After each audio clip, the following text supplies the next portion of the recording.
Hello viewers, welcome back to my channel হ্যাকিনাক। আমি চলে এসেছি নতুন একটি ভিডিও নিয়ে। এই ভিডিওতে তোমাদের একটা ট্রিক দেখাবো, যে ট্রিকটা তোমাদের লাইফে হয়তো অনেক কাজে লাগবে। তো তোমাদের প্রথমে একটা ছবি দেখাই, যে এই ছবিটা তোমরা দেখতে পাচ্ছ। তো এই ছবিটার পর আর একটা তোমাদের ছবি দেখাই, এই যে এই ছবিটা।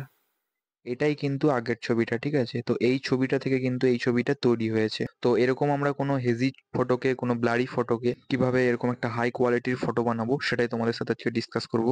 তো চলো দেরি না করে দেখে নেওয়া যাক প্রসেসটা কি।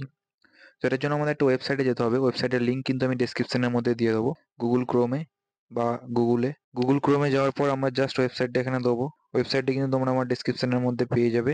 স্ন্যাপ এডিট ওয়েবসাইটের নাম। তোমরা আমার ডেসক্রিপশনের মধ্যে ওয়েবসাইটটা পেয়ে যাবে। আমরা স্ক্রোল করে আসবো। স্ক্রোল করে আসার পর এই যে এনহ্যান্স ফটো, এটার উপর ক্লিক করব। ক্লিক করার পর এখানে আপলোড ইমেজের উপর ক্লিক করব। আপলোড ইমেজের উপর ক্লিক করার পর আমরা সেই ফটোটা দিয়ে দেবো, যেটা হেজি ফটো বা ব্লারি ফটো। তো আমরা সেই ফটোটা এখানে দিয়ে দিচ্ছি। তো এটা কিছুক্ষণ টাইম নেবে, কিছুক্ষণ লোডিং নেবে। তো লোডিং নেওয়ার পর তোমরা দেখতে পাচ্ছ এটা হচ্ছে আমাদের আগের কোয়ালিটি এবং এটা হচ্ছে পরের কোয়ালিটি। এটা আগের কোয়ালিটি এবং এটা পরের কোয়ালিটি। দেখতে পাচ্ছ কোয়ালিটির কতটা ডিফারেন্স রয়েছে। তো এটাকে জাস্ট আমরা এখানে সিম্পলি ক্লিক করে ডাউনলোড করে নিতে পারবো। জাস্ট এখানে আমরা ডাউনলোড ফটোটা যদি দেখি, এটাকে ওপেন করে, তো তোমরা দেখতে পাচ্ছ আগের ফটোর থেকে কিন্তু অনেক হাই কোয়ালিটির এবং কোয়ালিটি এনহ্যান্স হয়ে গেছে, ঠিক আছে?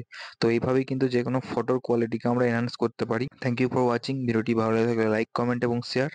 আমার চ্যানেলে যদি নতুন হয়ে থাকো তাহলে চ্যানেলটি সাবস্ক্রাইব করে দিয়ে বেল আইকনের উপর ক্লিক করে দিও, কারণ আমি এরকম ভিডিও প্রতিদিনই আনতে থাকবো। নতুন নতুন ট্রিক এবং কম্পিউটার রিলেটেড সমস্ত রকম ভিডিও।